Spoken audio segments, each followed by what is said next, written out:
Never take an avoidant back if they do these 7 things.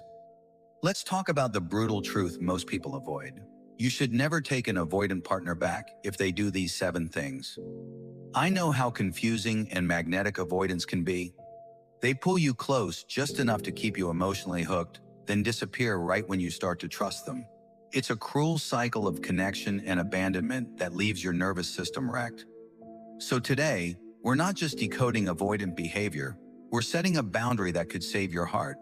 You deserve a love that feels safe, not a love that feels like survival. And if the avoidant in your life crosses these 7 lines, you need to walk away for good. Number 1. They ghosted you during an emotional crisis. Not just disappeared for a few days, but went completely silent when you needed them most. Maybe you were grieving, sick, or going through something that required support, and they simply vanished. That is not just avoidant behavior, that is abandonment in its rawest form. When someone cannot hold space for you in your darkest hour, they are telling you they can only love you on their terms. And that's not love, that's control.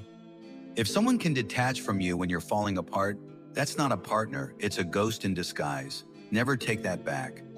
Number 2, they blamed you for needing connection. You asked for closeness, reassurance, or intimacy, and they accused you of being too much, clingy, or dramatic. That's emotional gaslighting. Avoidants often shame others for the very thing they secretly crave, connection. And when they shame you for expressing normal emotional needs, they're reinforcing a toxic pattern that makes you question your worth. Real love doesn't punish vulnerability, it welcomes it. If they made you feel broken for needing connection, that's a deep red flag. Never take that back. Number 3, they punished your honesty. You opened up. Maybe you shared how their distance hurt you. Maybe you spoke up about a pattern that left you feeling neglected. Instead of listening, they shut down further.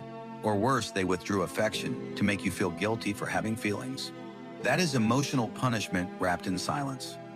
Avoidants often weaponize withdrawal to control the emotional climate, and when they do this consistently, they train you to stay quiet. If someone punishes you for being honest, they are not safe to love. Never take that back. Number 4, they showed zero remorse after hurting you. We all make mistakes. But the avoidant who refuses to acknowledge your pain, who pretends like nothing happened or minimizes the damage, they're showing you their true emotional ceiling. Avoidants often convince themselves that detachment equals emotional strength.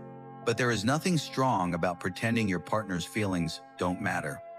If you cried, explained, begged, or left them a note, and they returned with cold logic or flat indifference, you were dealing with emotional neglect disguised as independence. Never take that back. Number 5, they came back only when you stopped chasing. You pulled away, started healing, maybe even went no contact, and suddenly, there they are, messaging you like nothing happened. They don't return because they love you. They return because they lost control. Avoidants often need to feel desired, but not obligated. When you were available, they distanced. Now that you've reclaimed your power, their ego is bruised. That is not love, it's possession in disguise. If they only show up when you're walking away, ask yourself this. Are they fighting for the relationship or just afraid of losing their emotional grip on you? Never take that back. Number 6, they denied the relationship ever meant anything. During the breakup or during their silent exit, they told you the relationship wasn't serious or that you were reading too much into it. They may have even erased all the deep moments, the passion, the connection, like it never existed. That kind of emotional rewriting is one of the most brutal forms of invalidation. Avoidants often use this as a defense mechanism to protect their own fear of intimacy, but in doing so, they crush the heart of someone who showed up. If someone can delete the love you gave them, they were never ready to hold it in the first place. Never take that back.